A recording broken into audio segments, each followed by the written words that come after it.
My ex-wife tried to manipulate the court for alimony, but the judge exposed her lies. She faced legal consequences, and I blocked her. Have you ever sat in court and watched someone dig their own grave in real time? Because this is exactly what my ex-wife, Jessica, did. I should have known she was going to pull something. The entire divorce procedure had been a disaster. Delays, tantrums, and unnecessary fillings to squander my time. We wouldn't be here if she had put half the effort into our marriage as she did in making my life horrible. But when she walked into that hearing pregnant, I nearly laughed. Not because I felt the child was mine, I knew it wasn't, but because I could see the plan coming together in her thoughts like a cheap soap opera script. Jessica was hoping that the judge would see a poor, helpless, abandoned pregnant lady and order me to pay up. Forget the prenup. Forget logic. Play the compassion card to get a paycheck. I could already hear her prepared speech. Your Honor, I have a baby on the way, and I've been left with nothing. How am I supposed to survive? All while giving me sideways glances and waiting for me to squirm. Too awful for her. I don't play dumb, and I never lose. Jessica had underestimated me. She expected me to worry, become flustered, and even accept a settlement in order to avoid looking terrible in front of the judge. But she had no idea what I knew. She had no idea that I had already found her out months ago. Jessica was awful not only at marrying, but also at lying. And she had no idea that the judge was about to ask her a question that would unravel her entire story. Jessica strode into the courtroom with a smug expression. She played it flawlessly, with one hand on her belly and the other tenderly combing her hair behind her ear, as if she wasn't about to commit legal fraud. She even sighed dramatically as she took her seat, as if the entire process had exhausted her. I did not react. I didn't have to because, unlike Jessica, I wasn't going in blind. I was ready. My lawyer, Ethan, was also present. Ethan was the type of person who smiled in court but would completely destroy you with the law. I didn't like attorneys much, but after seeing him unravel Jessica's schemes over the last few months, I had to confess I was relieved he was on my side. Jessica, of course, had seen 3 different lawyers since we began this divorce. The one she had today was a newcomer, just out of law school and undoubtedly eager to win his first major case. I almost felt awful for him. Because here's the thing, Jessica had done this before. Not the pregnancy stunt, but the manipulation, the pretended grief, the "I'm just a struggling woman, Your Honor, please take pity on me" performance. Unfortunately, some people purchased it, including my mother. My mother called me about a week before the hearing. "Just settle," she urged, her voice full of tiredness. "You don't want this dragging on forever." I squeezed the bridge of my nose. "Mom, she doesn't get a penny. That is why we had a prenup." "She is pregnant though. Do you really want that on your conscience?" I nearly lost it. "This isn't my kid." Mom hesitated. "Are you sure?" I wanted to laugh. "Am I sure, Mom? She repeatedly cheated on me." I caught her. I halted. "Besides, do you know what the worst part is? If I really felt she was my child, she wouldn't have to pull this nonsense. I would be there. I would take care of them. That's the difference between us. She plans, while I take responsibilities." Mom went silent, then sighed. "I just don't want to see this get uglier." It was already ugly, but I assured her I'd handle it, which leads us back to the present. The judge entered, and the hearing began. Jessica's lawyer broke down in tears right away. "Your Honor, my client has been placed in an untenable circumstance. She's pregnant, unemployed, and struggling as a result of the emotional and financial pressure brought on by this protracted divorce." Jessica sniffled on cue. I did not even blink. Ethan waited patiently, letting the drama unfold. Then he stood up, cool and composed, prepared. "Your Honor, while we obviously sympathize with Miss Parker's plight, we need to clarify a few points before moving. First and foremost," he turned to Jessica's attorney, "who is the father of this child?" Jessica suddenly tensed. I knew the question was coming. Jessica did not notice it. She imagined the court would not scrutinize her pregnancy, that she could walk in, appear fragile, and walk out with a large check. However, legally, her pregnancy was only meaningful if I was the father. Her lawyer froze and said softly, "My client believes it is the petitioner's." I nearly laughed. "Believes?" Ethan did not even flinch. "Does she believe so? There is no proof?" Jessica shuffled uneasily. The judge's gaze narrowed. "Miss Parker, have you had a paternity test done?" Jessica's mouth opened, closed, and then opened again. She was trapped. I just assumed." "You assumed?" The judge continued, unimpressed. "Miss Parker, Is there any evidence to suggest the petitioner is the father? Her lawyer seemed to want to die. Jessica appeared pallid. I relaxed back in my chair, enjoying the entertainment by this point. Ethan was prepared to finish her off. Your Honor, we have strong reason to believe this child is not my client's. He showed out images from 2 months after Jessica and I split up, of her on vacation with another man, holding hands and kissing. Clear evidence that she had moved on. Then came the last nail in the coffin. Ethan slid medical records across the table. Additionally, we have subpoenaed Miss Parker's recent medical records, which show that her first confirmed pregnancy test was months after she and my client had last been together. Jessica's face wrinkled. Her lawyer looked at her, understanding she hadn't told him all of this. The judge gave a long sigh and shook his head. Miss Parker, this court does not tolerate dishonesty. Given the evidence, there is no justification for financial support. The prenuptial agreement stands. You will not receive alimony or further compensation. Boom! Jessica gasped, as if she had been physically struck. Your Honor, this hearing is over, the judge announced. Done. Jessica sat still, immobilized. The judge's remarks lingered in the air, but I could see it occurring in real time. Her mind searching for an escape. This was not how she expected today to go. According to her account of events, she was meant to cry, seem miserable, and leave with a large monthly check. Instead, she had been publicly exposed. Her lawyer stopped staring at her. He was staring at the floor, most likely re-evaluating every decision that had led him to take on this case. Meanwhile, Jessica was clutching the table's edge, as if she could somehow cling on to the remaining pieces of her plan. Then the tantrum began. Jessica's final desperate try.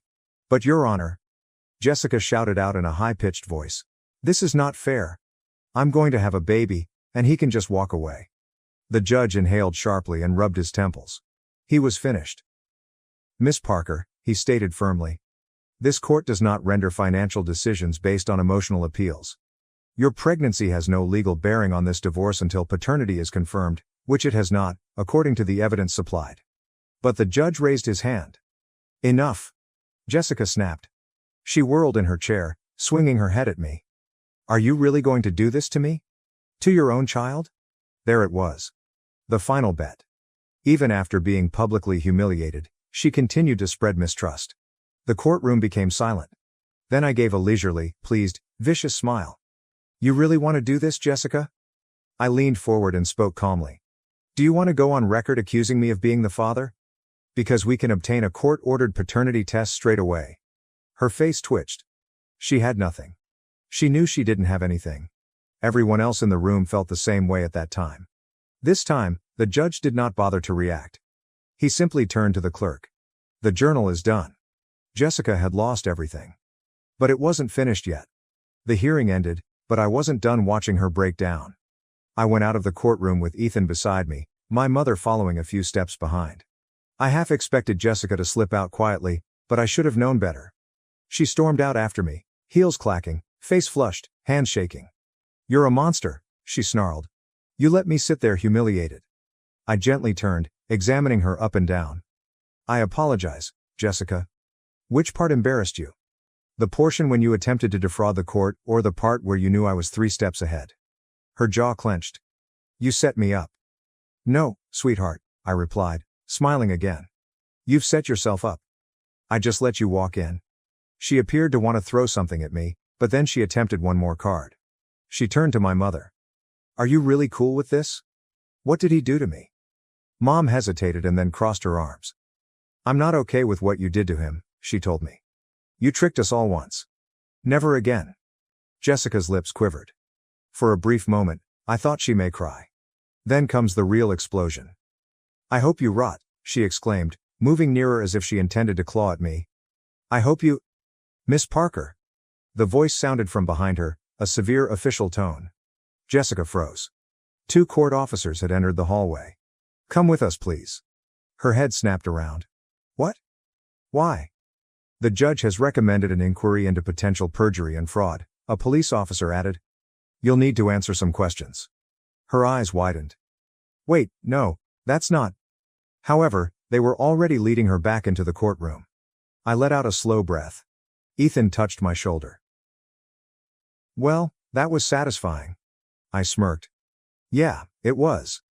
Jessica was hauled back to the courtroom. I did not follow. I did not need to. When the court personnel dragged her away, she was no longer my problem, but I made sure to follow up. Turns out the judge wasn't simply upset, he was making an example of her. Faking financial distress? Bad. Attempting to manipulate the court? Worse. Lying under oath? That is perjury. Her bogus claims meant she was now being investigated. The court not only dismissed her alimony request, but also noted her case for probable financial wrongdoing. She dug her own grave. Over the next few months, I learned bits and pieces. The judge fined her for wasting the court's time. Her lawyer dropped her immediately. Her attempt to apply for government assistance? Denied. It turns out they also need proof of paternity. What about the cherry on top? Her new boyfriend has dumped her. Apparently, once my lawyer showed those vacation images in court, the guy began doing the arithmetic. He discovered he wasn't the only one she had been with, and he wasn't sure he was the father anymore. I can only imagine the discourse. A few months following the trial, I received a text from an unknown number. Jessica, I hope you're happy. I glanced at it for a second before typing back. I am, thanks for asking. I then blocked the number. I did not need to hear from her again. She'd spent years attempting to manipulate, control, and milk me for everything I owned. But now she was alone. And for the first time in a long time, I was liberated. I broke up with my girlfriend because she wanted to stay a virgin. Now she wants to get back together but had sex with someone else during our breakup. I, a 23-year-old male, met my ex-girlfriend, a 21-year-old female, 3 years ago. We lived on campus at university in different halls of residence. After a few months, we got together and for the most part had a very happy relationship. There was always one issue though. My ex grew up in a very religious home. Her father is a pastor. She has been open with her family that she does not share their faith. They weren't happy about it but accepted that she has to make her own choices on that. Nevertheless, I think some of that religious upbringing was still in her mind. I grew up in a different religion but was never very serious about it and am no longer religious. Our relationship was pretty normal except that she told me very early that she was a virgin and wanted to stay that way until she was married. It wasn't for religious reasons, as I mentioned she isn't religious. But she was very focused on not disappointing her dad. We did other sexual things, just not intercourse. I never had much luck with girls growing up and going into the relationship I was a virgin. And I still am, at least if you classify being a virgin as never having had intercourse. Anyway, I was becoming more resentful of the fact that everyone I know was having normal sexual relationships and we weren't. I couldn't understand why she didn't want to have a full sexual relationship, though of course I never pressured her about it. I felt that while I was at university and pretty broke, getting married was something for the future. Last year, I was in my last year of university and she was working in her first professional job. Her degree was shorter than mine, so she finished university first despite being younger than me. She was talking a lot about all these successful guys she met at work, which did make me feel lesser as I was still a broke university student. Coupled with her still not wanting a full sexual relationship, it did make me feel more resentful. We had some arguments about it and after a while I felt that I should end the relationship as we wanted different things and our lives were on different paths. It was awful. She was crying a lot and I felt terrible afterwards. Anyway, it has been nearly 6 months since we broke up. We haven't been in touch at all for most of that time. I have not been involved with anyone else in that time, as I was 100% focused on finishing my degree. I have finally finished university and am about to start my first professional job. She recently got in touch again and asked to meet up. I was hesitant but decided we had so much good history that I should hear her out. She told me she's been missing me terribly these past 6 months. That she thinks she wants to get back together and is open to having a sexual relationship now. I asked her why now. What changed? And she looked uncomfortable. After a little prying, she said she had a short-term fling with one of the older guys at work while we were broken up. Which of course was fine as she wasn't my girlfriend anymore. Anyway, she said he persisted with her until she started having sex with him. She ended it with him recently. She was clear that it was consensual, but that the guy was very persistent with pursuing sex with her. I was gutted. I couldn't understand why she'd make me wait all those years, but was fine doing it with some new guy she'd only been seeing a short time. I asked if the reason she was open to having a sexual relationship now is because she wasn't a virgin anymore. She said yes. I asked her to give me some space to process all this. I'm conflicted and would love some advice on this. I have missed her a lot and still have strong feelings for her. But at the same time it feels like I was strung along for years. It's hard to put my finger on why I don't want to take her back. Everything logically makes sense for us to get back together. I'd even get to finally have a sexual relationship with her. But I feel awful about this whole thing and don't want to ignore those feelings. Some of the comments are being very harsh on my ex. And I guess that's not surprising. You don't know her. She's not some evil manipulative villain. At all. I would never have been with anyone like that. She's still the funny, smart, charming, beautiful girl I always knew. Any guy would be lucky to have her. I would be too if I could handle the baggage here, but I'm thinking I probably can't and a clean break is the way to go. Though she may regret the relationship with the other man, it's not my business as she was a single woman and we broke up. I wasn't ever expecting to hear from her again really. This whole situation is very surprising to me. I'm feeling hurt because I guess this is a solid blow to my ego. That I feel like the lesser man here.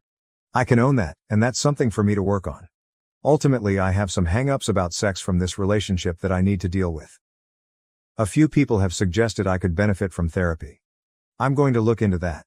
I think I need help to process all these emotions from this situation. Relevant comments. I would ask her why she was willing to sleep with this guy after such a short relationship, but after 3 years she was not willing to sleep with you. OP's reply, I think this is the right question. Because I don't know why, she didn't say. All she said was that the guy was persistent. I'm torn about whether to simply text her that I don't want to rekindle things and leave it all in the past. Or whether I should ask more questions about what happened. Because this hurts. I don't know if I'm ready to get details of her relationship with the other guy. Sometimes I just feel like I'm stunted in some way. A few comments have said I'm immature and they're probably right. I know I'm the one who ended the relationship and that she's entitled to do what she wants with anyone else. Still doesn't make it hurt any less. And maybe it's just best to say goodbye and leave all this in the past. Update 1. Hello again. I appreciate people taking the time to comment on my last post. The response was a lot more than I expected with over 2,000 comments. I'm amazed so many people wanted to comment about my situation. Thank you. Warning, this post is long. I have kept a daily journal since I was 16. A lot of what follows is dumped from my journal. Yes, I know I'm not concise. I'm going to refer to my ex as Ellie, not her real name. I'd like to write a bit about the comments because so many people took the time to provide their thoughts and I appreciate that. The majority of comments were some variation of move on. A clean break. A strong recommendation with a lot to recommend it. A minority said give her a chance and see how it goes. Plenty calling me an arsehole for ending it because I wanted sex in our relationship, or for being obsessed with her virginity.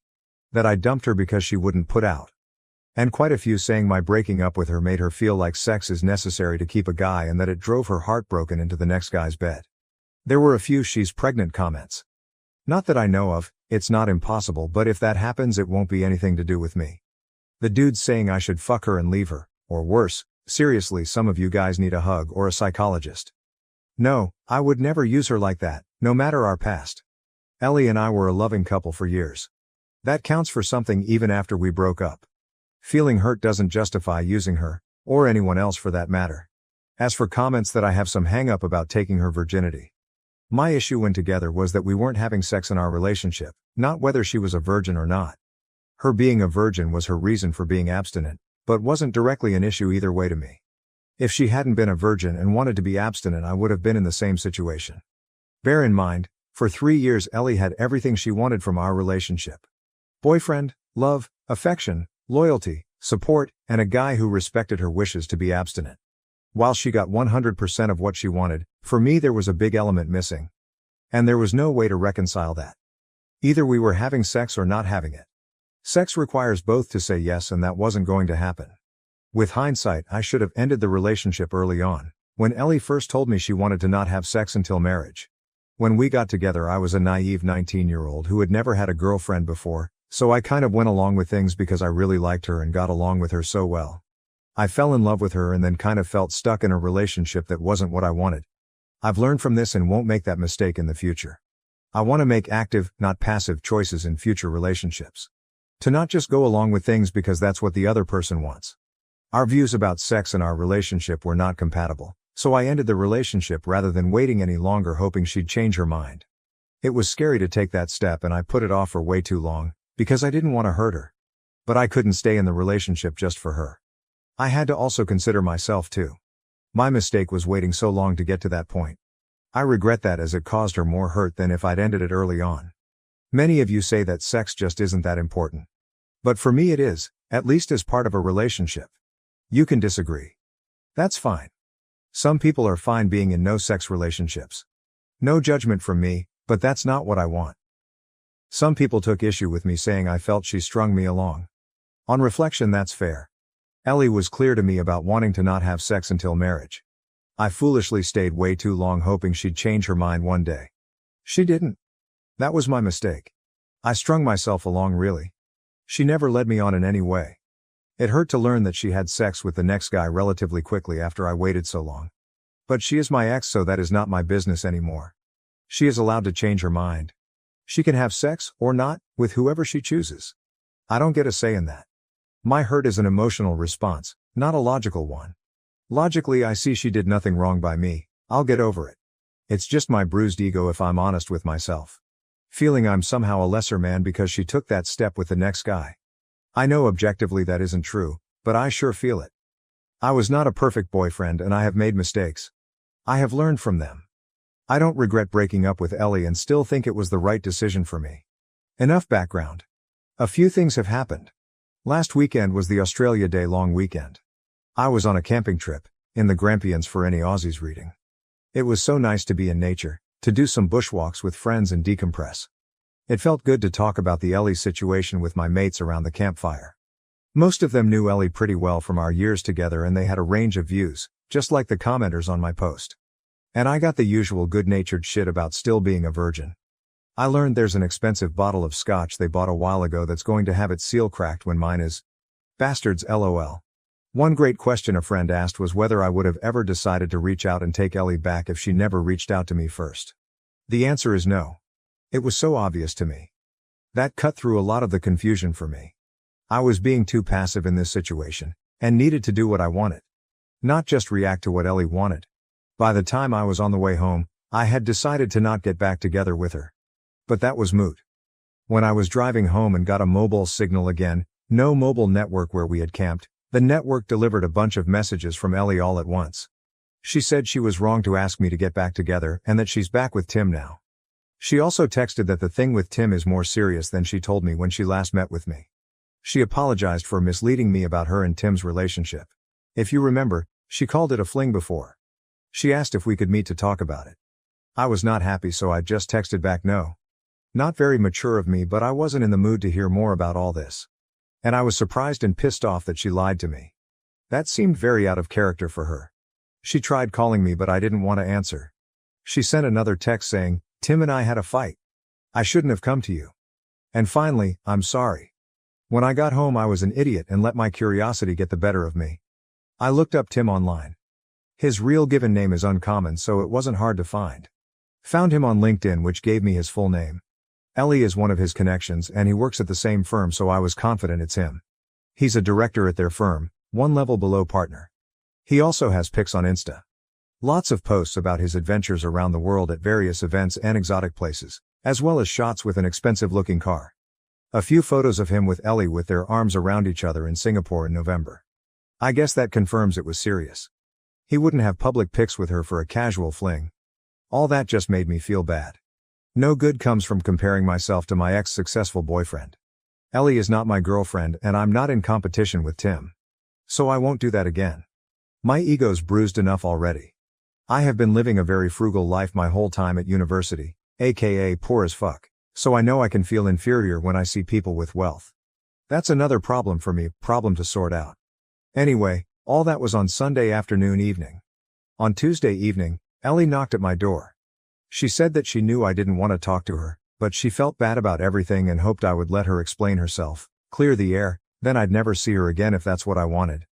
I let her in. I was not happy with recent events but figured I might at least get a clearer idea of what's going on. It was a long, heavy conversation over 4 hours, but here's the gist as I remember it. When we broke up, she was devastated. She said it took a couple of months before she started to feel a bit better. She missed me constantly and wanted to see me the whole time, but when I ended it we agreed to keep apart and heal. In September, she met Tim at work. He manages a different team, she doesn't work for him.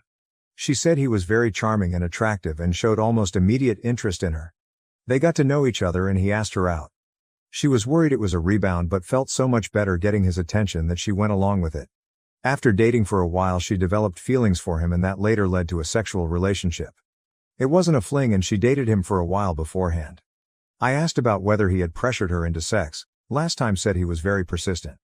She said she was trying to not upset me. She thought if she gave the impression she was reluctant to have sex with Tim that I wouldn't think as badly of her. So it was a story to try and spare my feelings. I told her it just made me worried she had been assaulted. She looked shocked at that and said no way, she was actually the one who initiated their sexual relationship. I said although I don't like that she lied to me, I can understand why. I don't think she did anything wrong changing her mind about abstinence. Yes, I was hurt when she told me she was having sex but I have no right to judge her for anything. She's a single adult and it's her life. I don't think badly of her. She burst into tears and said something like, I thought you must hate me now. I assured her that I didn't. She said she was sad it didn't work for us, but that she never would have dropped her virginity commitment if we had not broken up. After we broke up, she decided that it was a commitment she made to her dad when she was still a kid and it was messing with the life she wants now. So by the time she and Tim got into their relationship, she had already decided she was ready for sex with the right person. I asked about her dad and she just said he doesn't need to know. I asked about why she asked to get back together. Tim is older, she told me he's 32, and has been at the firm 10 years. One day at work, one of the women made a snarky comment to Ellie about being another one of Tim's girls. She did some digging and it turns out Tim has a history. He has dated a long list of women from work, several of them were young graduate employees just like Ellie. The rumor around the office is that Ellie is just the next girl to get used by him. She was horrified. She accused him of using her. They argued and she told him it was over. Soon after that she came to me. She felt as if we might be able to rekindle things now that she was open to a sexual relationship. But my hesitation and time to calm down made her realize that was a mistake. Over the weekend, Tim asked her to work things out. She decided to give it a chance. She tried to call me but they went to voicemail. I was camping, so she sent those messages instead. So I guess that's settled. I don't want her back and she's in a relationship so she doesn't want me back either. We chatted a bit about how our families are going. She congratulated me on finally finishing university.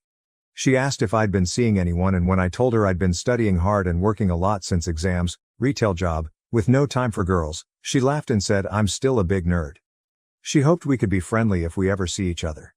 But she wants to keep out of contact out of respect for her relationship with Tim. She wants to give it a real chance of working. Which is fair enough. She gave me a hug, said thank you for understanding and left. So there you have it. Ellie involved me in her relationship drama. I would have preferred she hadn't but at least it's sorted now. I'm glad I paid attention to my feelings and took time out to consider things, as it could have been very messy if I had taken her back. Trusting my gut has been the biggest lesson for me in all this. I still care for her despite recent events. It seems like she is dealing with a lot of complicated things between her new relationship and work gossip. I wish her well and hope she will be happy, whether it's with Tim or not. She was my first love and I expect I'll always have warm memories of her. But I am clear now that I don't want her back. She is my past and I want to look forward. Well, this has become an essay. Tutors at university always told me I was too waffly in my writing. Well, fuck those guys, I'm not a student anymore. I can now focus on launching my new career with no distractions. I've worked so hard for so long to get here. My new job starts on Monday. It's going to be so great building actual real experience in my new profession, not just endless theory. I'll be earning much better money, no more student poverty. And I've got graduation in May to look forward to as well. I'm open to finding someone new but that is way down my priority list. I'm not going to actively pursue that anytime soon. OP on Ellie changing. I came to terms with our relationship months ago. When she came back to me, it stirred up some old feelings, because we'd been a couple so long. But thinking about it now, that was more of an echo of those memories than real feelings. All of this drama was Ellie's doing. I would have preferred she never involved me so I could have been blissfully ignorant of her romantic life. I'd prefer to not know about her worldly, rich boyfriend. Or their sex life. She's definitely changed. The Ellie I remember was scrupulous and honest to a fault. The Ellie I have dealt with recently wasn't like that so much. I think that's why her lying to me pissed me off so much. It wasn't just lying. It was how out of character it seemed. But people change. She's in the business world now, and people there live by different standards to the religious family she grew up in. Anyway, I have cut myself out of her life. So anything that happens with her is hers to deal with. If she comes back to me, I'll remind her we agreed to stay apart and leave it there. I am not looking for another relationship right now. So no Tinder for me. And no, I am not looking for casual sex either. I'm a virgin, but I want a meaningful connection, not just sex. As I said in the post, I'm open to something if the right woman came along. But I'm not actively seeking it. That might change after a while, but right now I want to keep focused on my new career. OP on having closure. A lot of the comments here act like that final meeting was all for her benefit. Sure, she got some kind of relief or closure out of it, but it was also good for me. Seeing who she is becoming just made is 100% no doubt in my mind that we wouldn't ever make sense. She has changed a lot in the last year, starting when we were still together and she had started her job. Random phrases like, work hard, play hard, being generally less kind and more dismissive of others. Clearly she was being influenced by those around her, but it was her choice to take on those behaviors. I love the old Ellie, but I'm not sure I even like the current one much. Anyway, I didn't feel like she intruded. I felt like I got a nice neat ending to the whole thing and can get on with my life with a clear conscience. But we're clear now that it's over forever and I have her promise that she will stay out of contact.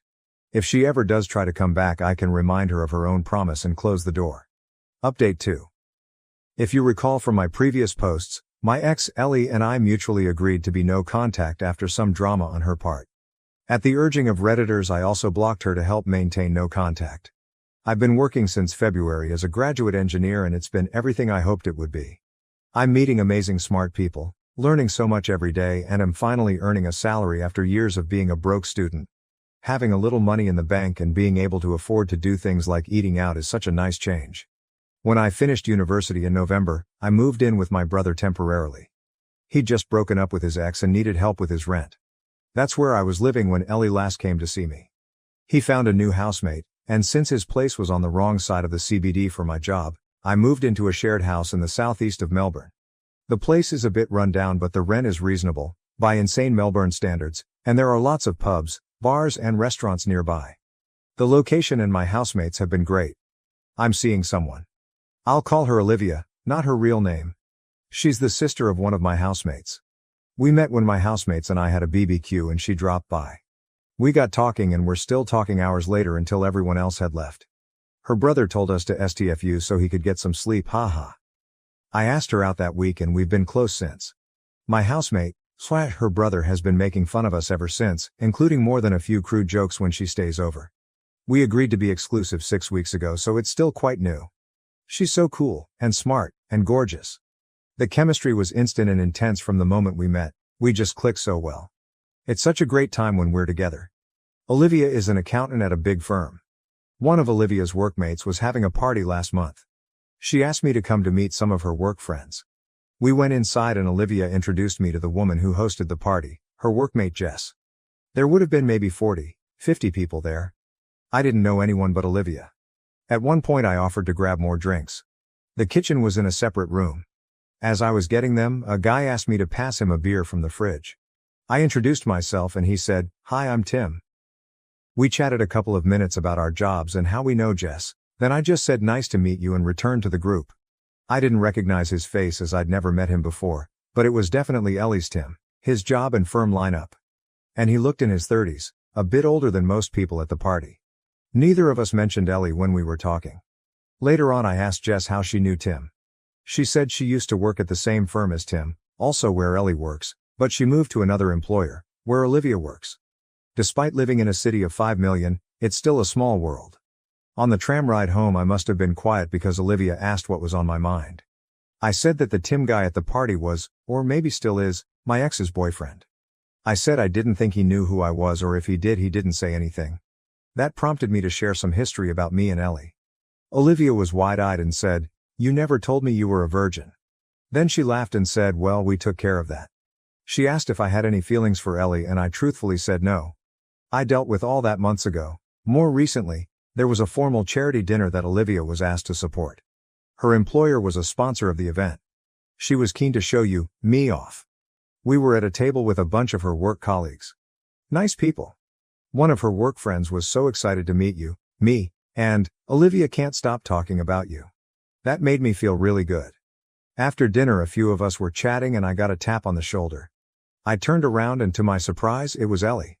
Tim was with her. It was so weird to see her again. Tim said he remembered meeting me at that party but never made the connection to Ellie until just now. She must have told him about me. Ellie looked very different. She had lost a lot of weight and was very slim. The tight red dress she was wearing made that obvious. Her dad would not approve. Not that she was ever overweight, but I'd never seen her that thin before. She was immaculately made up with what looked to my ignorant eye like expensive jewelry. She'd changed her hair too, now blonde instead of her natural auburn. She looked like a sleek rich girl, not the poor pastor's daughter I remember. Don't get me wrong, she looked amazing, but she looked like a different person. I know it was a formal event so we were all dressed nicely, but this was a major transformation. Despite her glam looks, when I saw her I didn't feel anything for her. Just, nothing. Ellie said she was so glad to see me and she had some news, holding out her hand to show a diamond engagement ring. I know nothing about diamonds but it looked pretty big and expensive to me. I offered my congratulations to them both. Just then Olivia walked back over. I introduced her to Ellie and Tim. Olivia put her arm around me and Ellie's smile seemed to kind of freeze. I didn't really know what else to say, so I just said nice to see you again and wished them all the best for the wedding.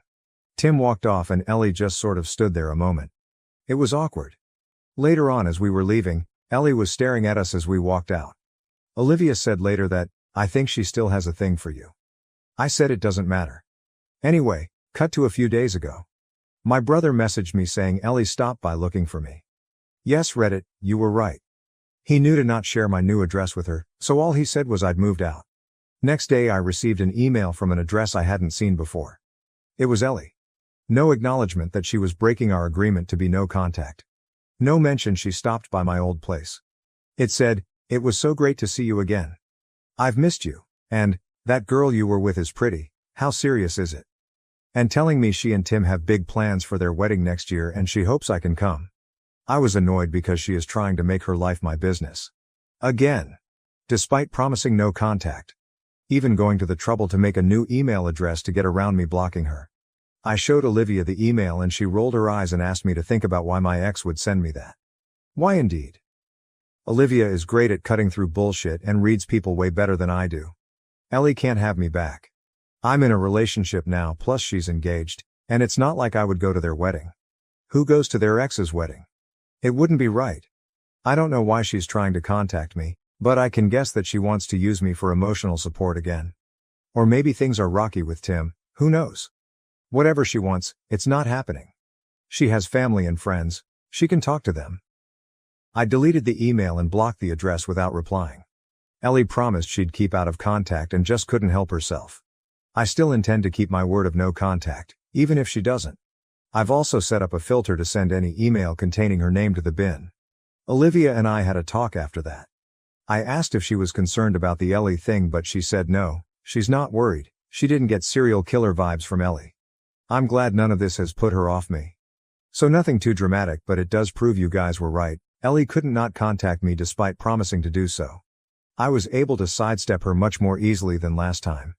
Ultimately this is a good news story. Life is so great right now. I've got a cool new girlfriend, a fun place to live and a new career I love. It has been easy to leave Ellie behind.